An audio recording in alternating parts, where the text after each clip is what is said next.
नमस्कार वीवर्स, प्रिय विद्यार्थियों। उर्मिला यादव हिंदी क्लासेस में आपका स्वागत है। आज का विषय हिंदी साहित्य व हिंदी व्याकरण के बहुविकल्पीय प्रश्न है, जिनको अभी हम हल करेंगे। बहुत ही महत्वपूर्ण प्रश्न है,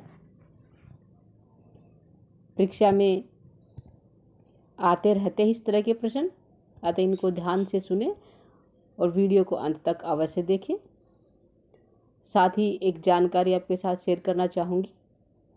यदि आप STET, CTET, RTET, NET, JRF,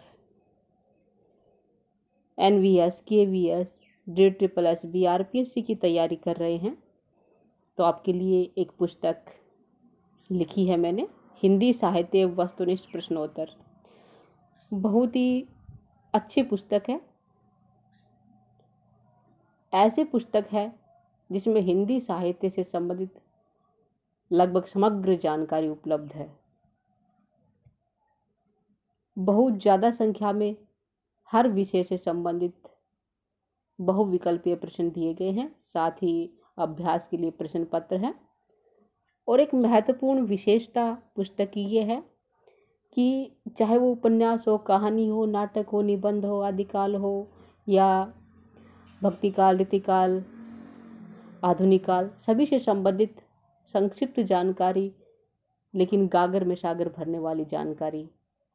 और सभी कवि और लेखक उनके विषय में, चाहे वो किसी भी युग से संबंधित हो, एक ही जगह कोई भी जानकारी आप प्राप्त कर सकते हैं। जैसे उनके जन्म कब हुआ था, उनकी क्या क्या महत्वपूर्ण विशेषताएं थे, कहाँ कहाँ उन्होंने काम किया है, कौन सी रचनाएं थी, कब लिखी थी रचनाएं, उन रचनाओं की क्या खासियत है, ये सभी जानकारी आपको एक ही जगह उपलब्ध होगी इस पुस्तक में।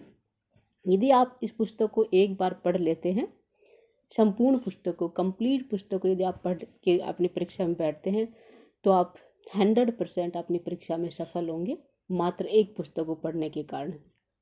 अतः मैं तो यही चाहूँगी आप इस पुस्तक को अवश्य खरीदें और पढ़ें।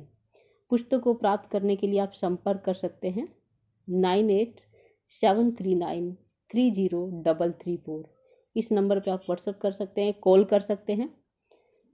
इस वीडियो के डिस्क्रिप्शन बॉक्स में पुस्तक के विषय में जानकारी आपको लिंक के माध्यम से मिल जाएगी। आप जानकारी प्राप्त कर सकते हैं लिंक पर क्लिक करके। चलिए अब आज का कार्यक्रम शुरू करते हैं। पहला प्रश्न है जो साहित्य से संबंधित है। सुनीता उपन्यास के लेखक कौन है? 4 विकल्प है, इनमें से बताना है सुनीता उपन्यास के लेखक कौन है। देखिए, सुनीता उपन्यास जैनेन्द्र का है। किसका है? जैनेन्द्र का है। किसी विकल्प इसका सही है। छायावाद के प्रवर्तक का नाम क्या है? किसे छायावाद का प्रवर्तक माना जाता है? सुमित्रानंदन पंत, मुकुटधर पांडे, श्रीधर पांडे या फिर जयशंकर प्रसाद? इस प्रश्न का सही उत्तर क्या होगा, देखते हैं। आप बताइए। देखिए, इस प्रश्न का सही उत्तर है डी, जयशंकर प्रसाद। क्या है? डी, जयशंकर प्रसाद। किस रस को रसराज कहा जाता है? श्रृंगार, वीर रस, हास्य रस या इनमें से कोई नहीं? देखिए, रसराज, रसों का राजा, 9 रस है, उनमें से रसराज किसे कहा जाता है? श्रृंगार रस को रसराज कहा जाता है, रसों का राजा कहा जाता है। संचारी भावों की संख्या कितनी है? संचारी भाव, देखिए संचारी जो भाव है वो संख्या में कितने हैं? 33 है। सी विकल्प सही है, 33 है संचारी भावों की संख्या। अगला है, निम्न में से सम मात्रिक छंद का कौन सा उदाहरण है? सम होना चाहिए और मात्रिक छंद होना चाहिए।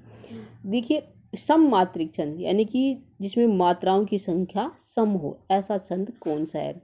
छंद के 4 चरण होते हैं, चारों चरणों में मात्राओं की संख्या सम हो, ये बताना है। चौपाई छंद इसका सही उत्तर होगा। चौपाई, चौपाई में 4 चरण होते हैं, प्रत्येक चरण में 16-16 मात्राएं होती है। 16-16 क्या है? सम है। और मात्राओं की संख्या क्या है? सम। तो क्या हो जाएगा? चौपाई। जो धोआ है वो अर्ध सम मात्रिक छंद है। यहाँ पहले चरण में 11-11, दूसरे और पहले और तीसरे चरण में 11 दूसरे और चौथे चरण में 13 मात्राएं होती हैं। शोरठा धुआ का उल्टा होता है, ये भी अर्ध सममात्रिक छंद है। चौपाई क्या है? सममात्रिक छंद है। ठीक है, आगे देखते हैं। नवल सुंदर श्याम शरीर की सजल नीरद सी कल क्रांति थी में कौन सा अलंकार है? पंक्ति को ध्यान से देखिए, ध्यान से फिर से सुनिए। नवल सुंदर श्याम शरीर की सजल नीरद सी कल क्रांति थी। यहाँ नीरद सी क्या आया है? नीरद सी, यह सी क्या है? वाचक शब्द है। जहाँ सी सा सम सदस्य के समान आ जाता है वहाँ उपमा अलंकार आता है। तो वाचक शब्द क्या है? सी आया, इसलिए कौन सा अलंकार हुआ? उपमा अलंकार। अगला देखते हैं। जब बिना कारण के कार्य का होना पाया जाता है वहाँ कौन सा अलंकार होता है? विरोधाभास, विशेषोक्ति, ये नहीं होंगे। बिना कार्य के कारण कौन से अलंकार में होता है? विभावना अलंकार में। कौन से में होता है? विभावना। कारण के बिना कार्य होना, विभावना अलंकार। गुरुदेव शब्द में कौन सा समास है? गुरुदेव, देखिए अव्ययभाव समास है, तत्पुरुष समास है, बहुब्रीहि समास है, फिर कर्मधारय समास है। गुरुदेव, गुरु रूपी देव, विग्रह क्या होगा? गुरु रूपी देव। फिर कौन सा समास आपको पता चल गया होगा? कर्मधारय समास। यहाँ पहला पद क्या है? विशेषण है, दूसरा पद विशेष्य है। विशेष्य विशेषण का संबंध जहाँ होता है वह कर्मधारय समास होता है। अगला जय पराजय में कौन सा समास है? जय पराजय, पता चल रहा है, जय और पराजय कौन सा समास हो गया? द्वंद्व समास। ठीक है, अगला देखते हैं। निम्नलिखित शब्दों में कौन सा शब्द तत्सम शब्द नहीं है? हमें बताना, तत्सम नहीं यानी कि तद्भव शब्द बताना है। कुसुम, भूमिका, वंश, नेह, इन चारों में से तत्सम शब्द कौन सा होगा? नेह। कौन सा होगा? नेह। वंश, भूमिका, कुसुम ये क्या है? तत्सम है। और तद्भव शब्द यानी कि तत्सम नहीं है ये बताना है ना, तो तद्भव कौन सा हो गया? नेह। नेह शब्द क्या हुआ? तद्भव हुआ। बाकी वंश, भूमिका, कुसुम ये है तत्सम शब्द। तद्भव शब्द का चयन कीजिए, यहाँ तद्भव बताना है। सूर्य, निडर, गति, कमल। देखिए सूर्य, गति, कमल ये क्या है? तत्सम शब्द है। बच गया क्या? निडर, ये क्या हो गया? तद्भव। यहाँ निडर तद्भव है। अगला है, निम्नलिखित शब्दों में से नया का तत्सम रूप क्या है? नया, इसका तत्सम बताना है। नव्य, नूतन, नवल, नवीन सभी नया से संबंधित शब्द है, लेकिन हमें क्या बताना है? तत्सम रूप बताना है। तत्सम क्या होता है? संस्कृत का शब्द होता है, तो यहाँ संस्कृत का शब्द क्या है? नव्य। नया का तत्सम रूप क्या होगा? नव्य। क्रोध शब्द का पर्यायवाची क्या है? संताप, अमर्ष, विमनस्य, भांति। क्रोध पर्यायवाची क्या होता है? अमर्ष। क्या होता है? अमर्ष। जनार्दन किसका पर्यायवाची है? ये बहुत बार परीक्षा में आ चुका। जनार्दन किसका पर्यायवाची है? राम का है, कृष्ण का है, विष्णु का है, ब्रह्मा का है। जनार्दन ये विष्णु का पर्यायवाची है। किसका पर्यायवाची है? सी विकल्प सही है, विष्णु। मेघ का पर्यायवाची शब्द नहीं है, ध्यान रखना, नहीं है बताना है। पयोद, वारिद, अंबर, अम्बुद। देखो पयोद भी है, वारिद भी है, अम्बुद भी है, बच गया क्या? अंबर। अंबर मेघ का पर्यायवाची नहीं है। अंबर यानी कि आसमान। ठीक है, अंबर कपड़ा भी होता है, वो नेकार्थी हो जाएगा। यहाँ आसमान का पर्यायवाची होता है अंबर। मेघ के पयोद, वारिद, अम्बुद ही किसके हैं? मेघ के पर्यायवाची। निर्दय शब्द का विलोम क्या है? निर्दय, इसका होगा सदय। निर्दय का क्या होगा? सदय यानी कि दया के साथ। अनभिज्ञ का विलोम, अनभिज्ञ, अज्ञ, प्रज्ञ, अभिज्ञ, अविज्ञ। अनभिज्ञ क्या होगा? अभिज्ञ। क्या है? अमिज्ञ नहीं है, अभिज्ञ होता है। क्या होता है? अभिज्ञ। आगे देखते हैं। वाक जाल का संधि विच्छेद क्या है? वाक जाल, वाक जाल कौन सा संधि विच्छेद है? चारों में से देखिए ध्यान से। वाक जाल, वाक जाल में बोल भी रही हूँ, आपको पता भी चल रहा होगा मैंने क्या बोला है। पहला विकल्प सही होगा, वाक जाल यानी कि वाणी का जाल। वाक जाल ये क्या है? व्यंजन संधि है।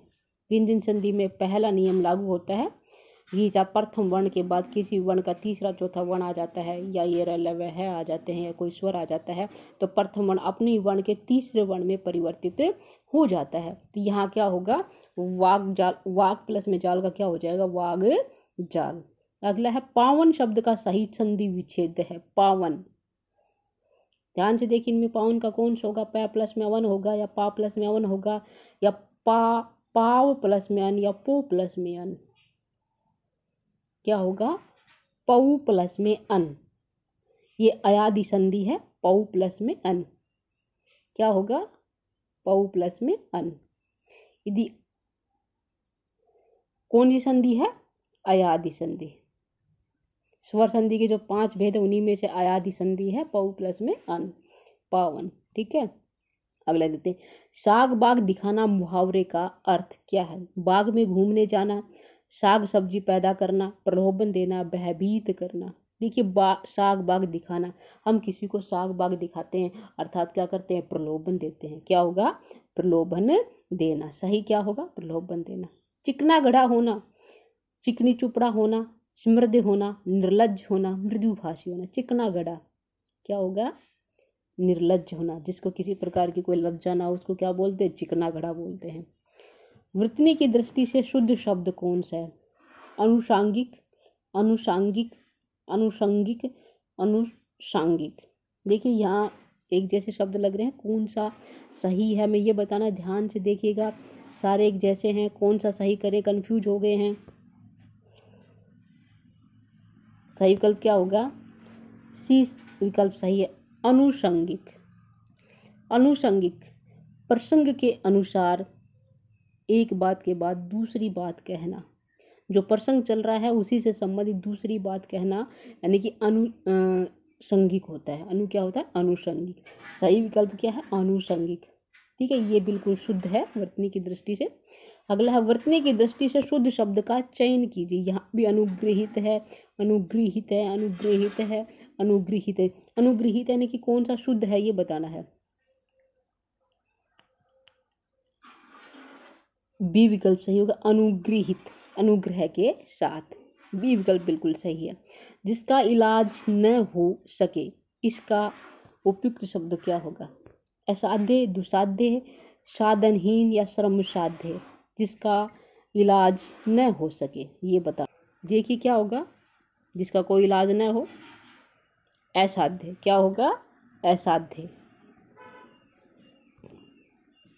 असाध्य। पेट की अग्नि को क्या कहते हैं? दावाग्नि, बड़वाग्नि, जठराग्नि, मंदाग्नि। देखिए, पेट की अग्नि, दावाग्नि क्या होती है? जंगल की आग होती है। बड़वाग्नि क्या होती है? समुद्र की आग होती है। मंदाग्नि क्या होती है? जिसकी पाचन शक्ति कमजोर हो। और जठराग्नि बच गया, क्या है? जठराग्नि, जठराग्नि यानी कि पेट की आग। मैंने चारों के बारे में बता दिया, आप इनको नोट कर सकते हैं। ये थे आज के व्याकरण और हिंदी साहित्य के कुछ प्रश्न जिनको अभी हमने हल किया है। उम्मीद करती हूँ आपको सभी प्रश्न अच्छे से समझ में आ गए होंगे। वीडियो को अंत तक देखने के लिए आपका धन्यवाद। एक बार फिर से बताना चाहूँगी, आप पुस्तक को प्राप्त कर सकते हैं। पुस्तक के बारे में जानकारी आपको डिस्क्रिप्शन बॉक्स में मिल जाएगी, और पहले बताया था मैंने। इस नंबर पे आप संपर्क कर सकते हैं, 9873930334। हिंदी साहित्य वस्तुनिष्ठ प्रश्नोत्तर, लेखिका उर्मिला। नमस्कार।